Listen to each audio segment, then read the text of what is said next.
A contested election is not good for everybody because we all live in Kenya and nobody can trade their peace in your location. You remember like the contested election of the last time, there was widespread mayhem. So nobody wants that widespread mayhem for the reason that you would be involved in this or the other fights. Those fights sometimes you would rather work when the economy is stable than to work when there is a mess in your country. So most of us are actually very patriotic, and I commend majority of lawyers because unlike very many professions, let us remember we have defended very many people for free and for very many days. For the last 2 weeks, 10 out of 12 days has been spent doing free work. And it's not me alone. We were very many of us. Okay. But having dealt with that other issue, when I saw Honorable Wetangula, the speaker, speaking,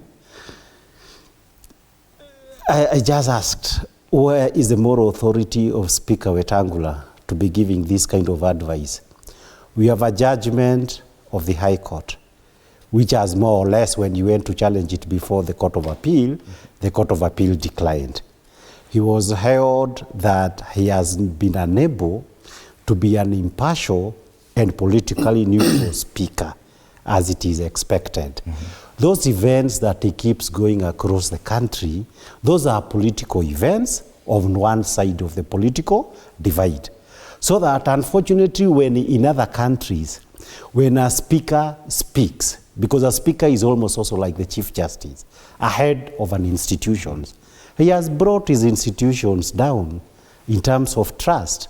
He's just become a party hack, just like Sudi and other people. And there is no distinction that can be made. So for him, it's a question of credibility, that she should first of all look at the mirror and see where has even Parliament failed the country before he talks about other institutions. Having said that, there is the issue of these people who have been elected. I wish them well, because they've been given a difficult job that deals with the issue of power. That the Constitution, before we go to the Supreme Court in particular, they are the ones who will have to tally results and declare who is a winning presidential candidate. And there is so much that goes into a presidential election, and as we have said, they have not started on a good note, because some of them you saw, he himself, he said he did not apply for the job. And then when he says he did not apply, you clearly can see the other link that he has to his very own nominations, the fact that he's a close relative or political ally of a key State House official. So all these are matters of concern. But again, I say this, that most of those election officials, except probably two, the guy from Luo Nyanza and the other guy from Northeastern Province, they all seem to be relatively young people, including the chairman himself. Now, one would hope they serve for only 6 years. They have got only one chance to stand up for Kenya or to let it down. If they let it down, particularly the chairman, his name will be mentioned alongside the name of Samuel Kivuitu. It is a question of legacy. It is a question of your children. Do you want your children to be told, huyu ni kijana ya Kivuitu tu? There is a people responsible, because we are facing a make or break elections. They have to decide to do the right thing or not. And there is a good example. In America, there is somebody called Jerome Powell, the chairman of the Federal Reserve. He was actually appointed by Trump during his first presidency. Jerome has refused to do Trump's bidding on how to implement the American economy in terms of the issues of interest rates and what have you, and asserted the institutional integrity of the institution he heads. Even the other day, Trump was mistaking, assuming that he must have been elected by Biden, though it is he himself who elected him. So that it is actually possible, because the Constitution of Kenya says you must be appointed by the president. But having been appointed by the president to head an important institution, should you be his mouthpiece? Should you do his bidding? You are a state official one of the highest state official, together with your officials. You can do the right thing, and your family, yourself, will be honored in perpetuity. And you have many years to live. He's definitely younger than me. You have 30 or 40 years probably to live in Kenya, and see whether you took it to the dogs the Ugandan way, or you helped the democracy to grow. It is a matter of their own personal conscience to decide what is it that they want to deal with it.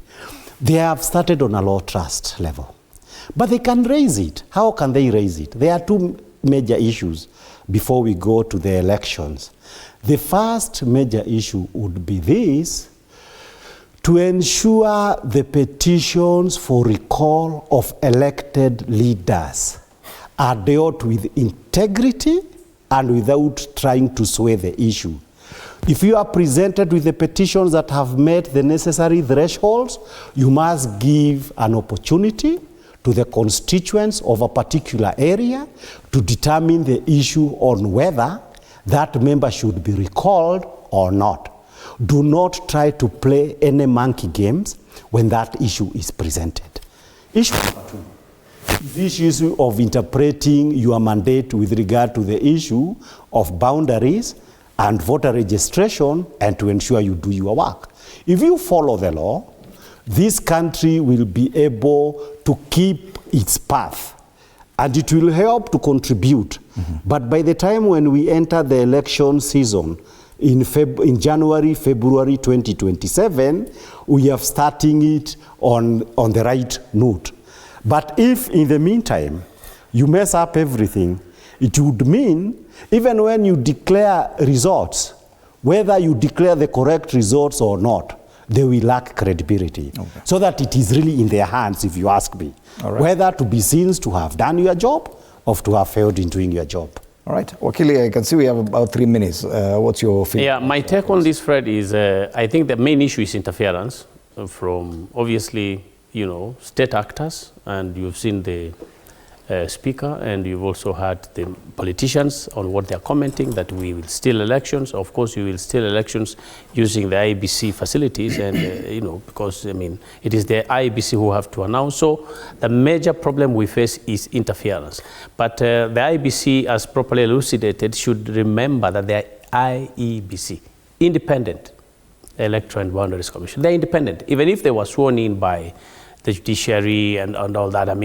Probably some friend tapped your name and said, you be elected. Once you have been appointed a judge, you must be independent. Once you are appointed as an independent commissioner, you must be independent. In fact, you have to remove yourself from the usual suspicions around. But they have a daunting task, Fred. Much as Wakili says that, those 3 points he has raised, there's another one. I don't think there's any directorate right now within the IEBC that has a working director. And then there are managers below the directors. So that's a daunting task. And that is also where we will see whether they are fair. There are professionals who will apply, and how are you going to treat them? Are you processing the applications quickly, get the positions filled in, or you'll be waiting for a phone call from some quarter? So there is quite a lot of landmarks, before we can trust them fully. Like he said, they are actually men and women of integrity. It's just that they have fallen into the IEBC, I don't want to call it a trap, but they have fallen into a very hot seat. But they can come out of that if they can quickly establish the directorates, the managers, Kenyans who will apply, if they are taken through the HR processing as a usual, activity to have the human capital at IEBC fully filled. So the major challenge for me is the external interference. But if they can stand firm as independent commissioners, then definitely Kenyans are quick to forgive and actually forget. Yeah. Right. And according to the IEBC chairperson,